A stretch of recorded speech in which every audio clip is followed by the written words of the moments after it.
sitting in Dolly's booth. I feel like I need to like bring it back now. Like at first I wanted this to be over here for the new background, but now I'm like Dolly, I don't know. I feel like Dolly needs to be like. I was shocked when I left here and I saw that and I was like, bitch. When I saw that, I was like, they said she died last year. I'm not believing this. They did. But that's insane. And then someone else died yesterday too. Another big actor or guy. I can't remember his name. Nigel Thornberry. Yes. But that's the only thing I knew him from, and I didn't know that I knew him from there until it was that. Yep. Working 9 to 5. And then somebody else was diagnosed with cancer or something today. I think I had read that she... The girl from White Chicks. What's her name? White Chicks. Izzy Phillips. I don't even Is know. that her name? She plays one of the girls on White Chicks, but she got diagnosed with breast cancer or something today. Damn. Like, damn, all this shit happened with these people. But they were saying that Dolly's, Well,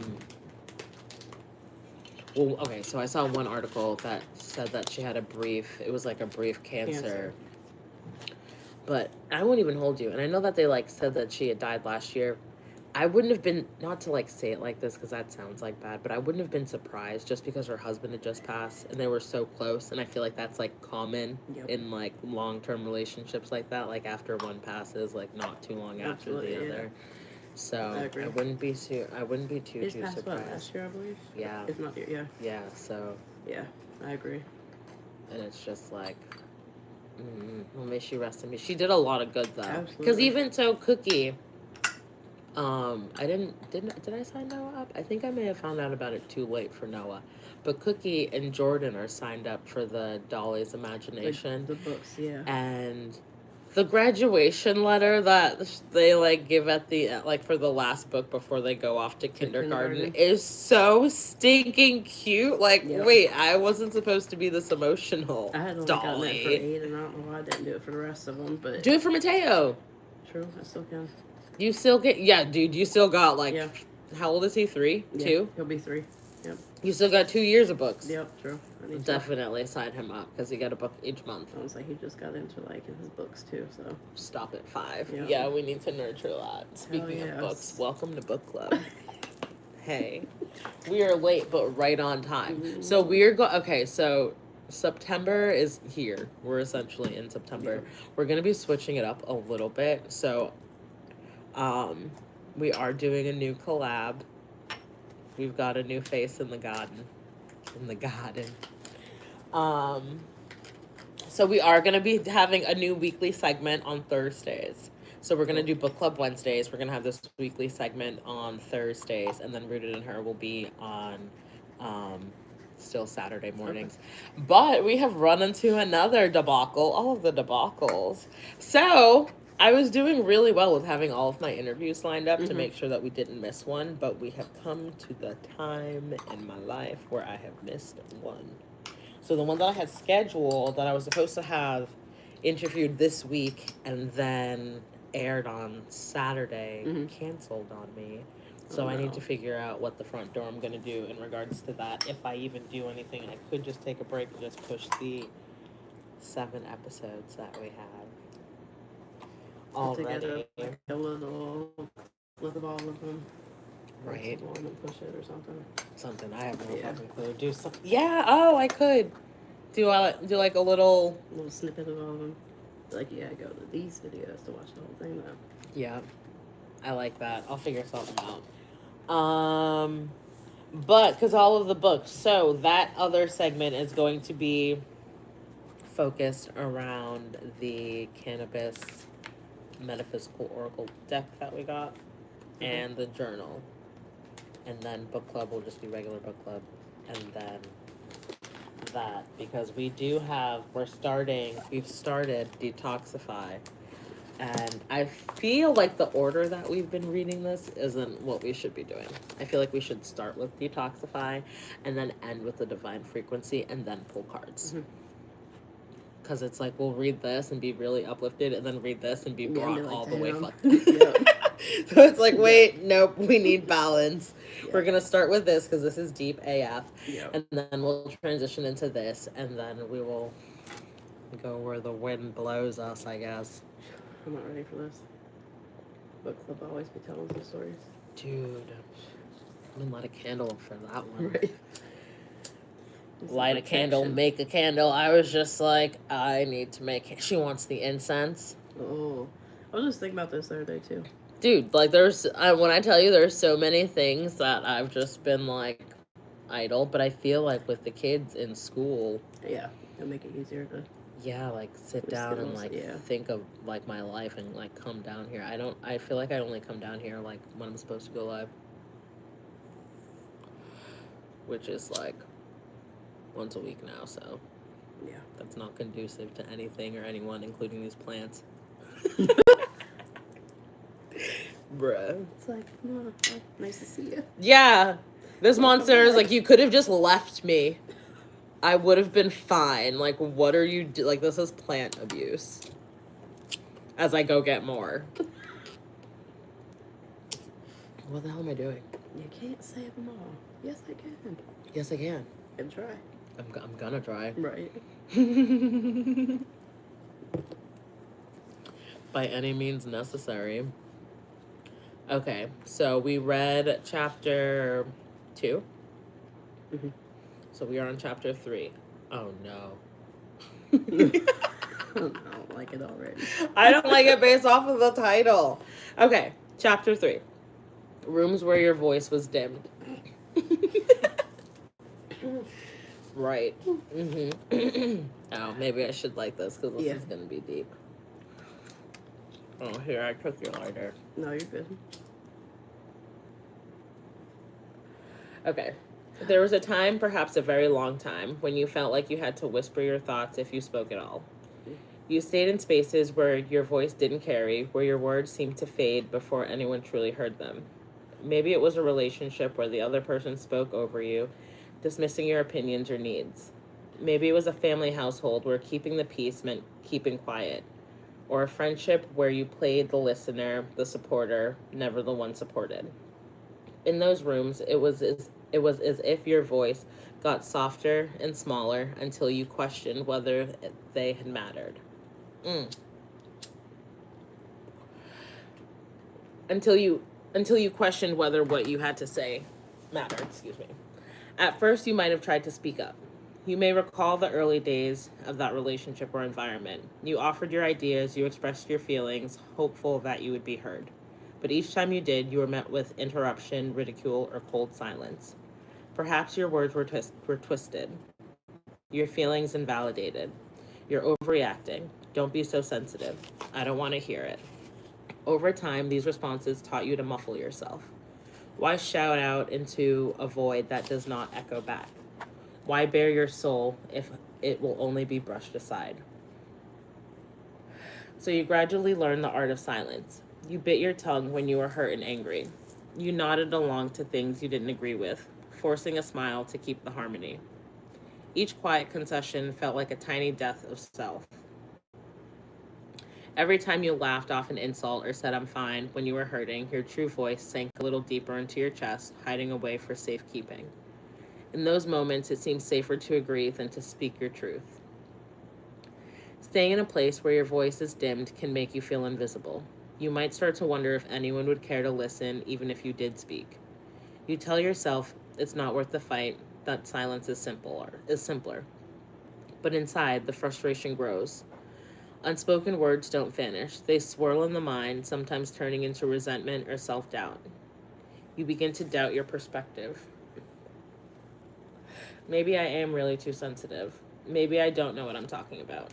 The tragedy of being consistently unheard is that you start to silence yourself, even when no one is around to silence you.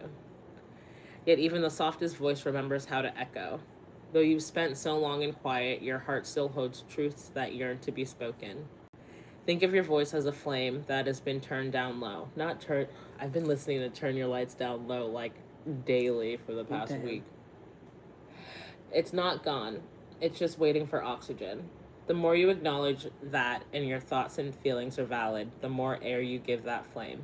Little by little, it can grow brighter again. It's important to realize that no loving relationship or healthy space will demand your silence as a price of admission. Those rooms you were Those rooms you couldn't freely speak, they were not meant for your forever home. You don't owe your quiet compliance to anyone. You deserve to be heard. Your ideas. There you are. No, you're okay. I lost my spot. Where the hell? You deserve to be heard was the last thing I said. But where is it? You said your ideas came after that. Your ideas, your feelings, your needs, they matter. If someone in your life makes you feel otherwise, the problem is not that you are too loud or too much. The problem is that they are uncomfortable with truth or vulnerability. That is not a burden you have to carry. In time, you will step out of those dimmed rooms into open air, and you will remember the sound, of your own voice. It might tremble at first as you begin to use it again. That's okay. Even a trembling voice is a voice coming back to life. Your words might spill out softly, cautiously, but they will be yours, and that'll be enough. The world will not crumble because you spoke up. More likely, your inner world will begin to mend. Hold on to this hope. Your voice is still with you, even if it's been quiet. It might take practice and safe spaces to coach it out, but you will not be voiceless forever. Every sentence you speak that is true to yourself is an act of healing. Eventually, you'll find yourself in places and with people and where your voice is not only heard, but welcomed. That's crazy. Just based off of our conversation earlier, meeting that lady. Like, after your first couple sentences, I was like, damn. Our whole conversation before this is, like, leading into the book. Again! Yep. Why does this do it? I ain't ready for this. Bruh. The reflection. Because you know we're supposed to be journaling. Which I haven't been. I didn't do this past week at all. Nope. Probably should have. All fucked up with the hello. Hey, love bug. The reflection for this is to consider the environments or relationships where you felt unable to speak up. What were you afraid of would happen if you truly spoke your mind or heart in those moments? How did staying silent affect the way you saw yourself? Imagine a space or remember a time where you felt heard and respected. What did it feel like, and how can you seek or create more of that in your life? Well, what I was afraid of happening from speaking up happened, so. Bitch. And that's the thing, because every action has a reaction, and I don't be liking other people's reactions. No. Like, I have, what is that, RSD, rejection sensitivity. Like, I don't like being told no. Yeah. So I will not put myself in positions where I'm told no. I know that probably sounds fucking psycho, but no, but I agree. And it'll be like childhood trauma. Like, where did that be? 100%. When did you not? When was the first time you felt like you couldn't speak up? It started in the home. Yeah. Well, you see, when I was in the womb, no. Bitch. Literally. Who is right? Detoxify. Sam, sorry, since you just joined. We started with this one first because we were saying that there wasn't enough balance and we felt that this was too heavy to end with. The divine frequency is a lot lighter and will help uplift us. Mm-hmm. So if we are in our woes, at least we can figure out how to get out of it. Because fuck, dude. I was thinking about it last book club, like, damn, we probably should have read that first. Yeah. Leaving on the heavy note and not being able to fucking... Okay, chapter 11. Imagine if this, like, leads right into from what I'm scared. It always does. The law of perpetual transmutation of energy. Energy cannot be created or destroyed. It can only be changed from one form to another. That is from Albert Einstein. I know how to pronounce that. I have been struggling with the fucking quotes, dude. Won't even hold you. Some of these words are wild. You are an alchemist. Shine and rise, rise and shine. Make shift happen. Every moment offers you the chance to shift, to change, to transmute energy and turn the ordinary into the extraordinary. Tap into the ever-present, ever-changing energy of the universe and use it to fuel your transformation. Use your fucking voice. Speak the fuck up, dude. Dude, what are the fucking odds? Wow. Okay, here you are. Imagine an ocean of energy where every wave is a possibility and every tide is a chance for transformation. This ocean is real and it flows through and around you in every moment of your life. It's the energy of the divine constantly shifting. Constantly. Is that constant? Yeah, okay. Yeah. I was like, did I say that right? Moving and transforming. This is the law of perpetual transmutation of energy. It's a fancy name for a simple truth. Energy is always changing, always in motion, transforming from one form to another, and if you have the power to direct its flow. Every unresolved situation is energy waiting to be transformed. The things you tolerate, whether it's clutter, conversations you need to conversation to have, or blocked beliefs, are like subtle weights that add up over time. The things that you are tolerating slow your flow and cloud your energy. These tolerations right? Yeah. I don't know why I'm tripping. May seem small, but they create energetic weights pulling you down and clouding your flow. Energy also moves through the connections we form. Every interaction, relationship, or memory creates an etheric cord tying us to people, places, and experiences. Some cords are like threads, light and fleeting, like a momentary connection with a kind stranger. Other cords are as thick as tree trunks, strong and deep, rooted in love, history, or shared experiences. When these etheric cords are tied to guilt, fear, or unresolved emotions, they can drain your energy and keep you tethered to the past. Great news. You can transmute this energy. Tolerations can be released. Unhealthy cords can be lovingly cut. Every time you transform this energy, whether by addressing what you've been tolerating or releasing what no longer serves, you're stepping into your role as an alchemist. You're creating space for new, vibrant energies to flow into your life. You can shape and guide the energy that makes your world. Stop pretending to be a bystander. Positive, empowered thoughts shift the current and make stagnant waters into powerful waves. This isn't just about thinking happy thoughts and waiting for good vibes to roll in. At your core, you are energy, and this energy is a tool, a resource you can tap into and transform to manifest your deepest desires and dreams. But how do you use your power? Start small. Notice how shifting your focus from what's wrong to what's right begins to change your energy. Feel how gratitude transforms your mind. Observe how acts of kindness change the energy around you. This is the law of perpetual transmutation of energy in action, the principle that allows you to the principle that allows you to turn the lead of your fears, doubts, and insecurities into gold of confidence, purpose, and joy. This transformation doesn't necessarily happen overnight. Become attuned to the energy shifts within and around you. When you are in sync with the flow, you can navigate life's ups and downs with grace. You know that every setback is a setup for a comeback. I'm gonna say that again. You know that every setback is a setup for a comeback. There are infinite possibilities for you, and your energy is central to unlocking them. So trust your power to shift, to change, and to transform. Let your energy flow in alignment. I hear that fucking scratching too. I'm like, what animal is in the bog? Or like next to the bog, right. Sorry. Let your energy flow in alignment with your highest good and watch as the world transforms with you. You are never stuck. You are an energy in motion, a force that change and creation. Nope. You are energy in motion, a force of change and creation, always on the path to manifesting your life's dreams.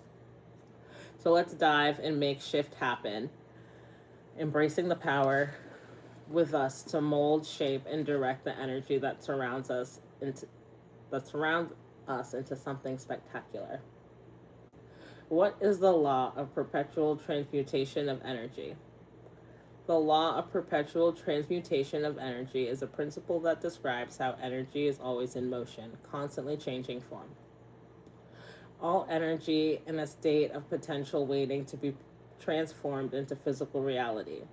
We have the power to change our circumstances by changing our energy. Think about making a cup of tea. As you watch the water transform from a calm surface to a boil, you are witnessing the law of perpetual transmutation of energy in action. The water, with a little help from the heat, changes from the state of a liquid to a vapor, from hot to cold. Transformation is constantly happening all around us and within us.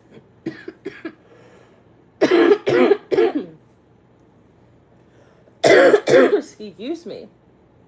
Energy is always moving, always changing form. We have the power to change our circumstances, feelings, and our lives. We can transform negative energy into positive energy, obstacles into opportunities, and challenges into victories.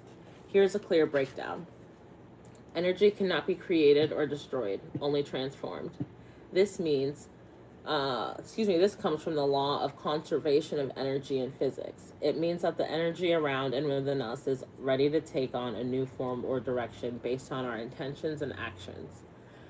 From the invisible to the visible. The law of perpetual transmutation of energy says that thoughts and feelings are forms of energy that can influence and transform into physical manifestations.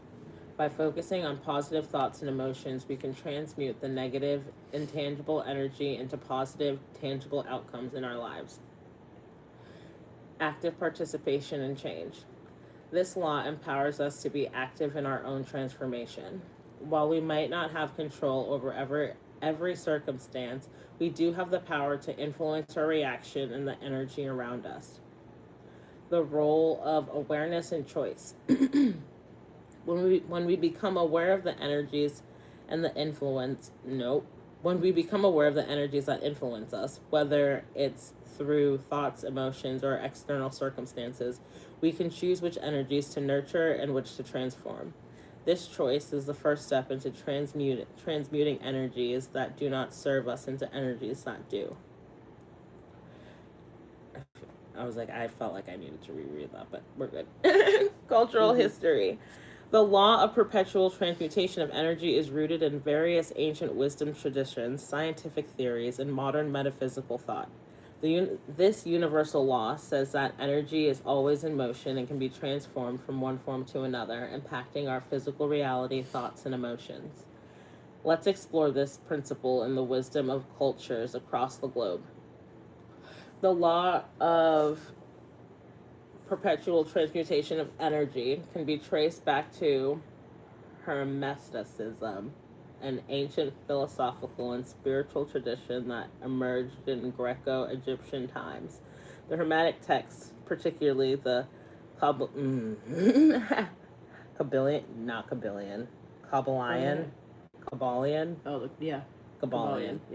discuss principles that mirror this law, emphasizing the fluid flow of energy.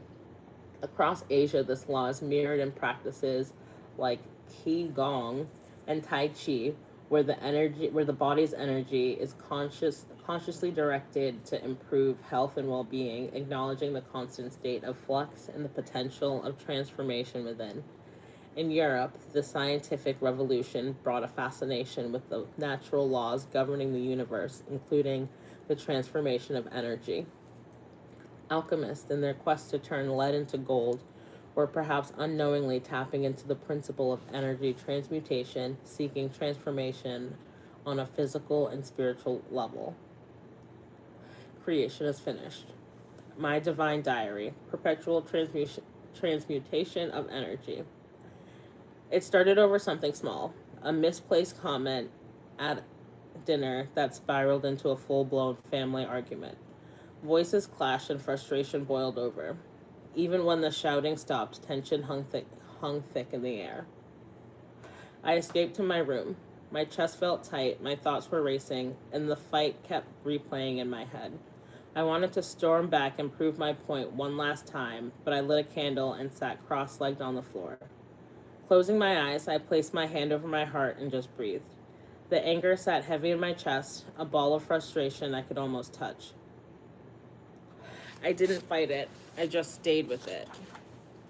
With each exhale, I pictured it softening, shifting, and breaking apart. Slowly, I imagined the dense ball of anger turning into light, golden, warm, and radiant, spreading outward through my body like sunlight melting away the tension. After what it felt like 20 minutes, the knot in my chest loosened. I opened my eyes feeling lighter. I thought about what really mattered, how much I loved my family.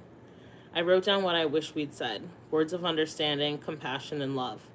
When I went back to the dining room, the energy had shifted. I said, I'm sorry for how I handled that earlier. I love you guys. To my surprise, an apology came back. We laughed at how silly the argument was and hugged it out.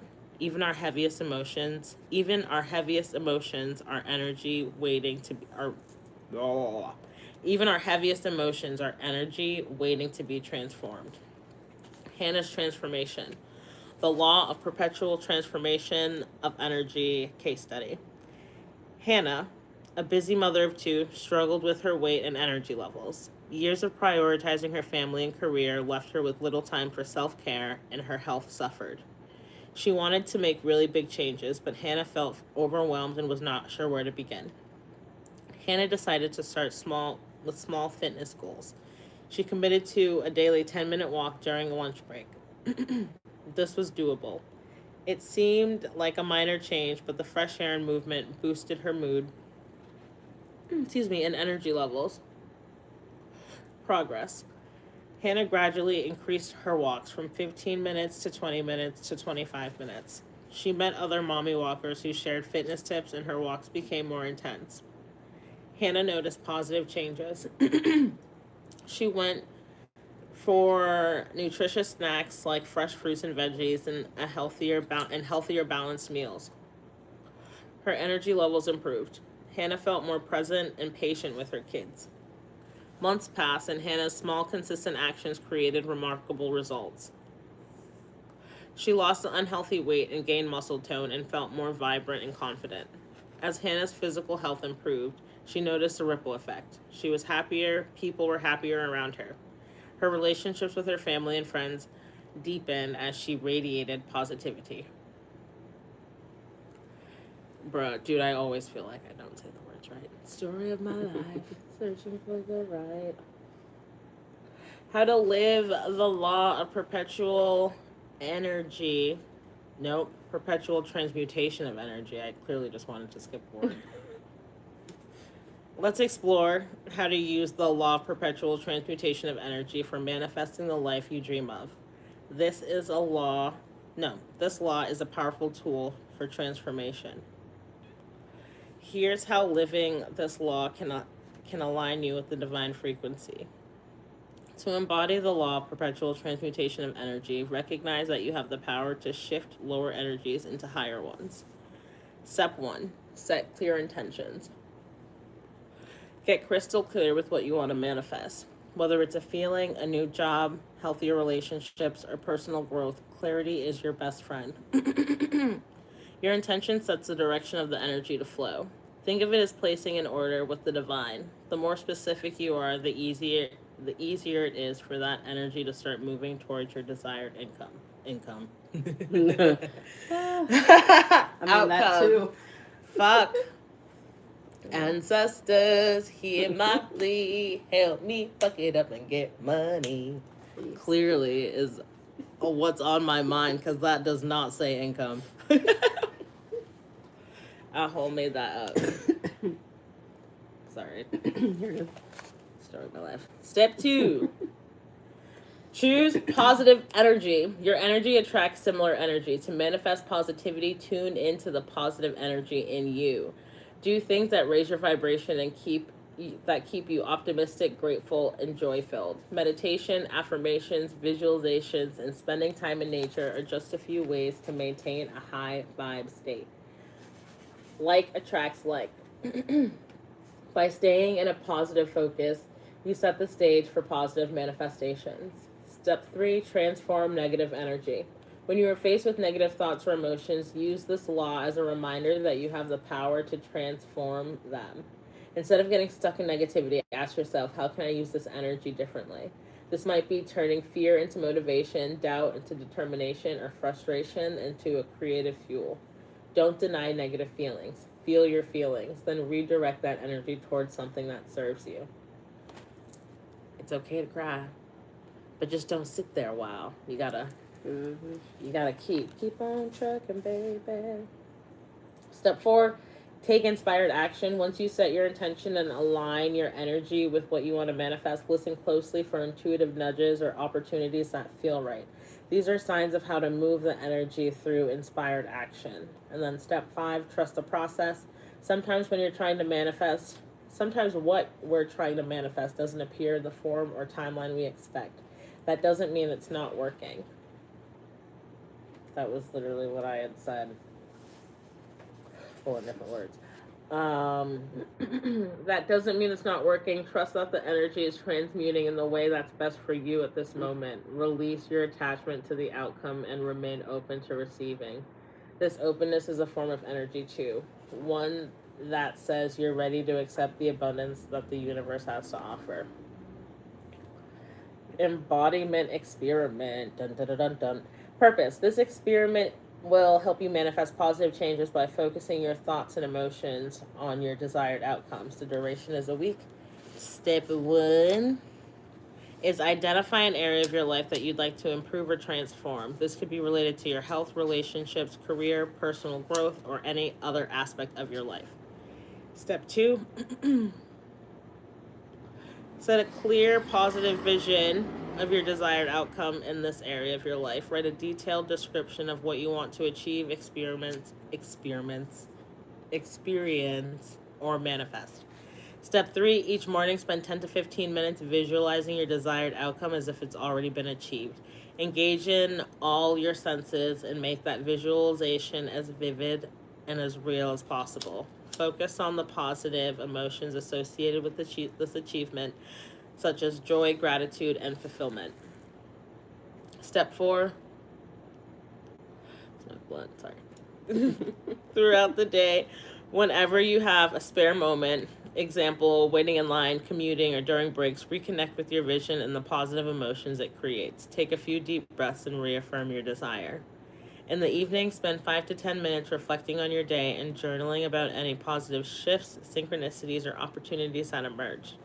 These may be subtle signs that your energy is aligning with your desired outcome. Thank you. Step 6, before going to bed, express gratitude for the positive changes you've experienced and the opportunities that are unfolding. Sorry, I feel like I have to sneeze again.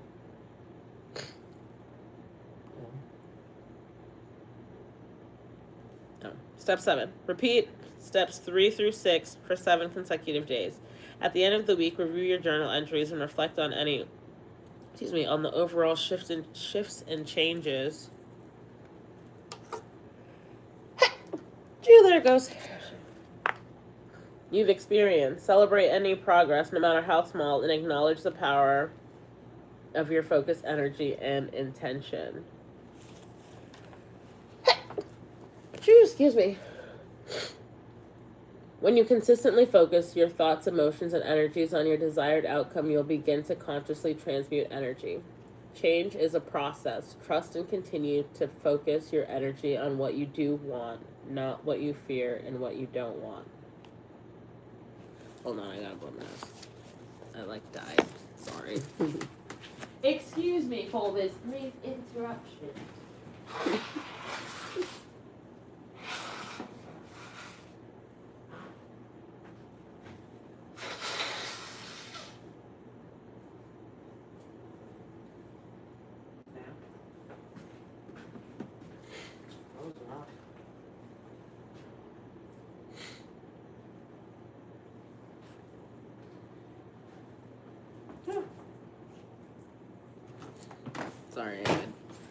Sorry.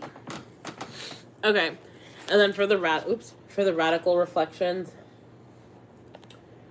reflect on any shifts in your mood, energy, or outlook as you consistently focus on as you consistently focus on your desired outcome.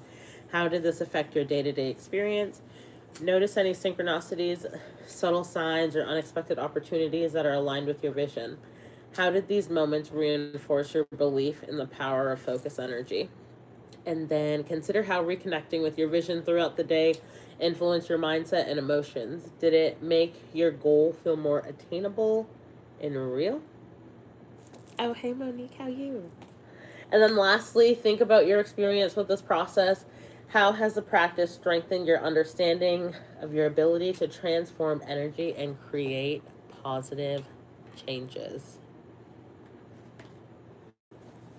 That, I don't know. That's wild though. Just because, well, everything. I'm weak. She's like, I'm gonna just sit this right here. We're not even. So where do we even want to? Do we want to pull from the cannabis one? Do we want to? What do we want to pull from? How's everyone feeling? How you feeling? I don't know. Secrets of the ancestors. That's what I was gonna say too. If you don't do the cannabis one. I mean, I guess somebody we can tell me what to do. I guess we can do both. We'll do both. We'll start with the secrets of the ancestors, though. I haven't pulled from this one. Did I pull from this one yesterday? I think I did. Yesterday's message was kind of personal. It's a little skinny one. Not bad. But I'm so fucking weak. I was like, damn. I've seen smaller. I won't hold you. You're fine. We are an equal opportunity. Well, no, that's a lie. That's a lie. I won't even hold you. I won't sit in here lying in front of people. I am not an equal opportunity blunt smoker. At all. Oh, no, ma'am. And I don't like J's. I might hit it once or twice, but, like, that's probably... I only roll them at home if I have no wraps left. I'm weak, like, and I don't even... I could have like they're like emergency. No. Even though it's like, damn. No.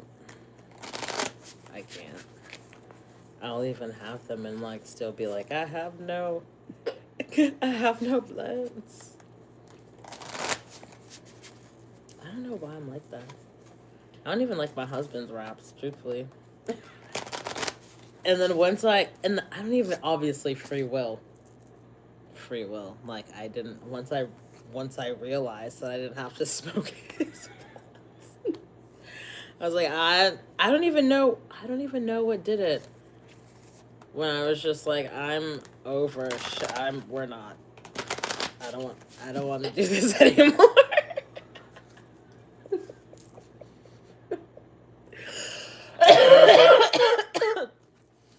It was before we moved down here, though. Really? So it's been like a grip. Oh, wow. I'm still a baby. Oh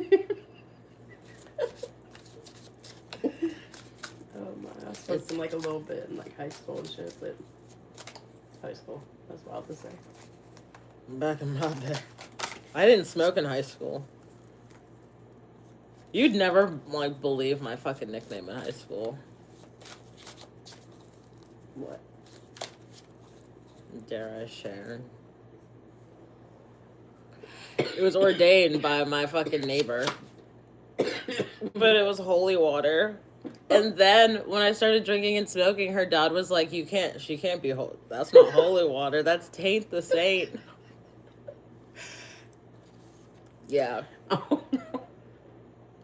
31, Father of Water, balance and harmony. As we're talking about balance and the book. Father of Water. Ancestors, hear my plea. Help me fuck it up and get money. All this incense. I should have burnt an incense. 31, can you do something for me? Trust your instincts.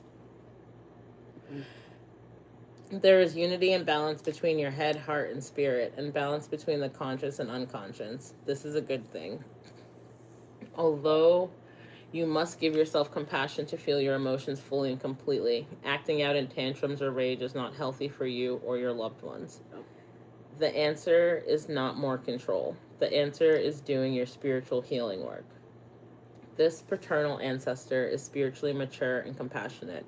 He comes through when you may need a reminder to be more open and trust your heart. If there's a Prince Charming, this is his dad with more substance, King Charming. This ancestor comes forward as San Zafi, Zulu, god of healing. He brings forward the energy of giving and receiving compassion and kindness. This ancestor is a kind, generous, and centered father, stable and calm in the raging seas of life. In some traditions, he is a goddess rather than a god. The tarot correspondence is a King of Cups, and the declaration is, I embrace my feelings and allow myself emotional harmony. Balance is key. So they're just all gonna keep playing into each other again. Sorry? Is this everything just gonna keep playing into each other again? Yeah. Oh my. Bruh. Always. Mm-hmm. Book club has not ceased to... No. Down to the chapters, though. Like, obviously the cards will scream at us after, but, like...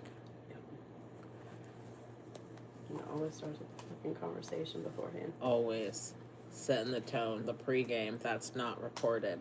Right. If you want the pregame, you bitch, come to fucking book club. You have to be in person to get the real tea. Right? The real tea. Well, the real smoothies. Because we Right. had a smoothie date today. Mm-hmm. Smoothies and blunts. Blunts and smoothies. Blunts and smoothies. AKA my fucking only meal of the day. I went to 7-Eleven earlier and I was just like so afraid to just eat anything. So it's just like, I guess I'll get popcorn. This is safe. Right? And I didn't even know if it was safe. I was just testing the waters. Right. Trying my whole life. This 78 Oracle deck, this shit's big. Oh. And that was a lot. Okay, let's see. Oh, damn. 3. Create. Oh my. Okay. Well, Hermetic. Oh shit. Bitch, we were just reading about the Hermetic principles. Oh no. Bitty bomb. Okay, so the first one is create. Damn. We was talking about creating before. Damn. Yep. The second one is Intergalactic Mystery. Or excuse me, that's a lie. Intergalactic Mastery. Confirmation. I always feel like somebody's watching me. And Mami Wata. No way. Not a mother and father water. Lord Jesus. Memory. Oh no.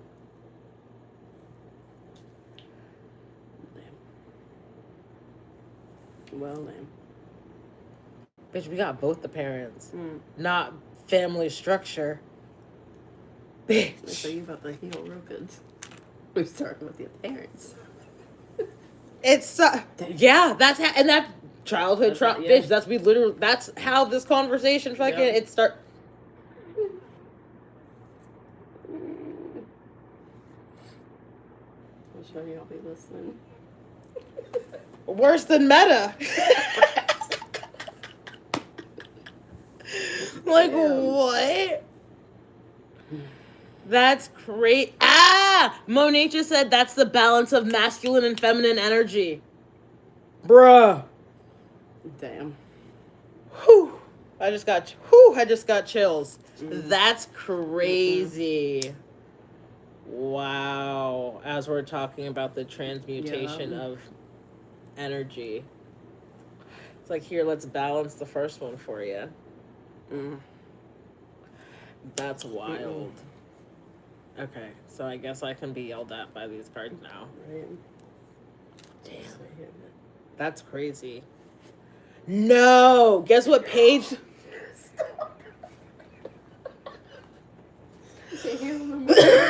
Guess what page it's on? Guess what page it's on? No. 80. Whose booth are you sitting at? Dolly. Stop it! As we're sipping our pink fucking smoothies. Yeah. Bruh. She wasn't ready. No. Nobody was. Yo, create. And Dolly is like the creator. We were talking about her before too. Oh boy. Synchronicity. Fuck, dude. Yes. Okay. Create. This one. Maybe I should. Could we do it like that so you guys can see it? Oh, that's fancy. Am I in the frame? It's coming right now. Yeah, you are. In the edible card, we see a mortar, a pestle, fresh herbs, and fruit laid out. 2 dehydrated fruit squares are lined at the table. It's time to create your own medicine and experiment in the kitchen with different nootropics. Nootropics. I got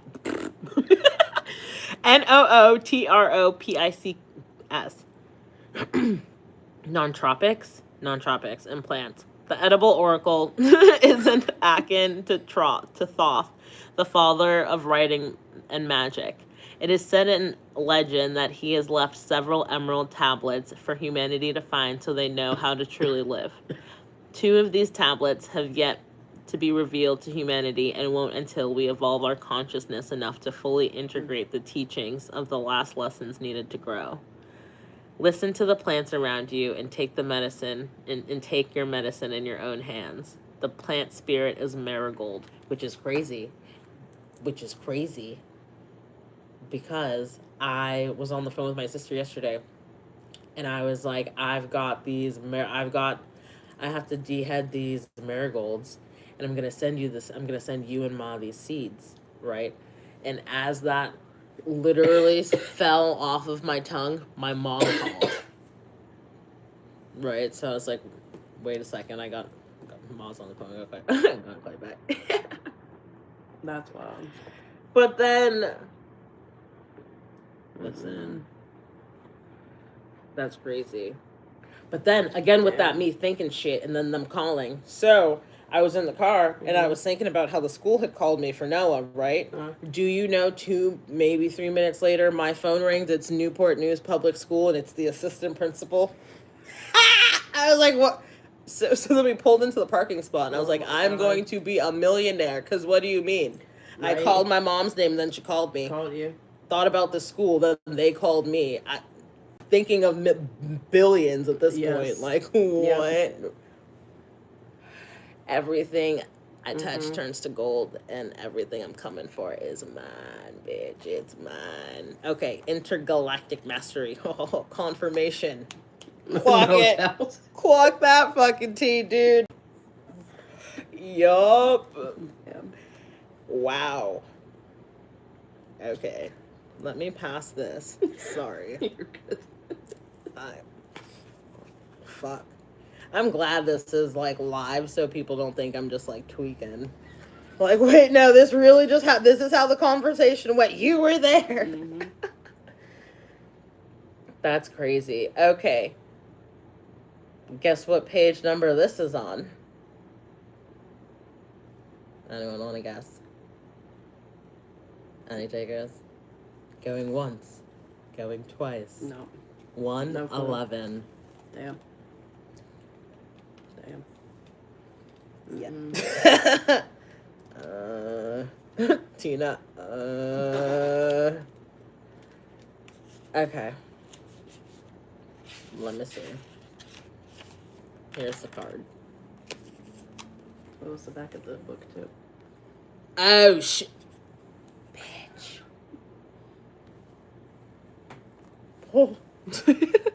This card appears when you've completed the upper levels of your journey and may not have been giving yourself enough credit for it. This card is amplified when it appears with the future love letter card. Here, we see the Cyrus star cluster with A, B, C. A small window a small rainbow confirms that you've done the work. It is time to connect with other galaxies and become a master of your chosen craft. That's fucking crazy, bitch. That's crazy. That's fucking crazy. Holy shit. Meh. Oh, okay. Okay. Sorry. When this card appears with the Idaho, you can believe that when this card appears with the Idaho, you can believe you'll be supported by angels and guides always. Always. Intergalactic mastery comes when you are getting confirmation as soon as you've thought. Okay, light bays, now let's get the confirmation. New thought pattern. It's easy for me to silence the voice in my head and maintain awareness. I find peace everywhere. All the things you said, running through my head. Damn. That's crazy. And you know what? Are you ready for this mindfuck? I don't know if you're ready for this mindfuck. Okay, so 111, but that's just 3 ones. Yeah. And the card's 31. Oh. Wow.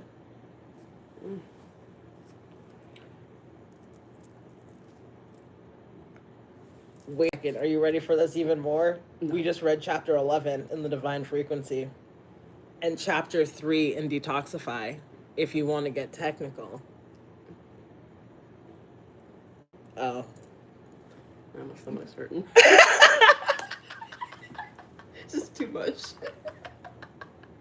I'm glad we did it the other way around.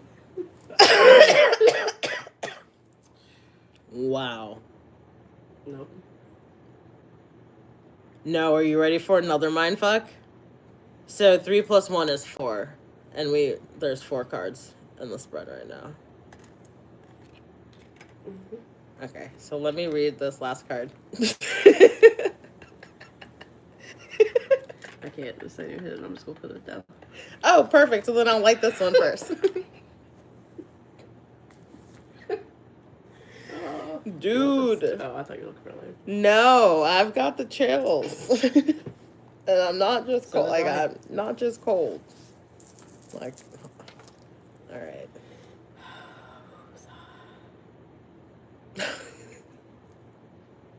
Hold on, I need to burn an incense. Can you hold that? I was like, we need to start doing like some... Oh, boy.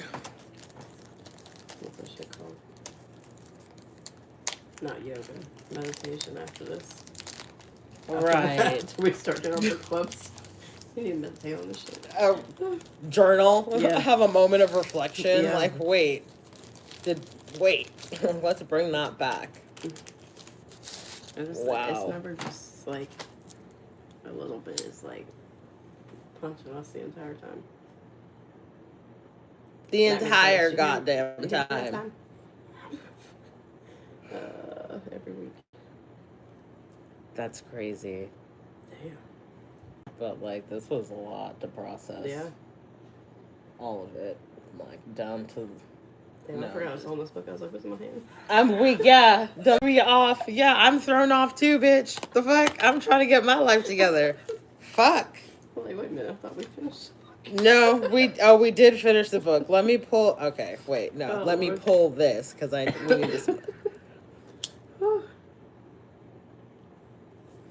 Oh, these are ice cubes. I was thinking they were like bubbles from SpongeBob. Oh. Wow. That's crazy. Yeah. Fuck, dude. Okay, Mami Wata, which is wild. While I'm thinking of it. We started with the father, and we're ending. I don't know if maybe I already said that, but ending with Ending with the mother. Okay. 93. Nothing crazy with this number, so we can calm down. This time. Wait, what'd you say? Oh, 93. Never mind, okay. Well, you said 92 for a second. I was like, wait, that means 11. So, but never mind. I'm weak. I was born in 92. Mm-hmm. Nope, 93. I was about to start reading 92 too. Fuck. I was like, Nana Baruku. What? No. Okay. Can you guys see the card? The Doggin? Critical. That is not what that says. The Doggin Creation. What the fuck? Creation. I'll turn it off. Let me just smoke, because clearly my mind's not there. The Dogon creation myth tells the story of Mami Wata that dates back over 4,000 years. A figure is floating in the ocean with a large red and black snake around her shoulders. Her tail bursts with emerald green and her hair encompasses everything around her. Mami Wata is the spiritual and matrial oracle, and comes to you when you are going to gain something if you call upon her for help. She use your voice. Oh shit. She loves to help women and will help protect the sacred waters around her at all costs. Dolly. Oh no. Her eyes hold us. We gotta bring the booth back. Yeah. The booth. So this gold. Fuck, dude. Yep. That just fuck. Yep. Her eyes hold a stern gaze that shines intensely. All her rhinestones. Yep. The water in this card is a major factor, as Mami Wata will use water to prove a point each lesson. No, excuse me. Well, she will use the water to prove a point or teach a lesson in her message if her messages are not received. Many people seek the help of Mami Wata by dancing themselves. We need to dance. Mm-hmm. Dancing themselves into a trance. This card could be a sign of fertility. Planting the seeds, growing all of our businesses. I was listening to something on the way here too, and I was like, damn, I was thinking that too. We need to go somewhere and dance. Let's all dance. I practiced. Right? I just want to dance. Lilo. R.I.P. Can't go to the fucking alley now. Mm-mm. Look, they're shooting that shit up. Yeah. Nope. I like my life too much. No. Gotta shake it. But that was also one of the laws of one of the chapters. We were supposed to, like... Yeah. Mm-hmm. That's crazy. Mm-hmm. Hi, Tanya. Speaking of the alley. Damn, we do gotta dance. Fuck. Man. The lottery. Yeah, because... It's all about like winning the lottery all the time, never fucking play it. Yeah, you can't win if you don't play. Chances, yeah. That's crazy.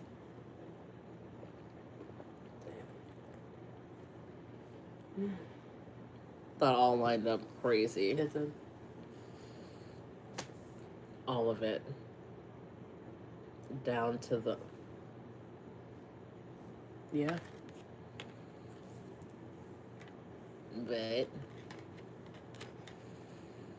Whew. And to get to both of those. Yeah. Being from two different decks, too. Two different decks. Water all up in through this. Mm. We need to go to the water. Yeah. Mess around, just go dance by the water. Right. Bring a little speaker. Oh, yeah. That's crazy. Book club, dude. People be sleeping on book club. Literally, they say it's too late. Water before it gets cold out. Right, because it's a little breezy now. Mm-hmm. Damn, it's supposed to rain the whole next week. Damn. Yeah. I can't stand the rain. As I'm like, oh, it's supposed to cool down next Wednesday. It's going to be 94 degrees. Damn. Yeah. And raining's going to be humid as fuck. It's supposed to rain. All the water. All of the water. Meditate, go to the water. I appreciate everyone tuning in to Book Club tonight. Make sure you like, share, comment, and subscribe if you haven't already. If you want to be interviewed for Rooted in Her, please let me know. I need people. I'll see you guys later. Bye.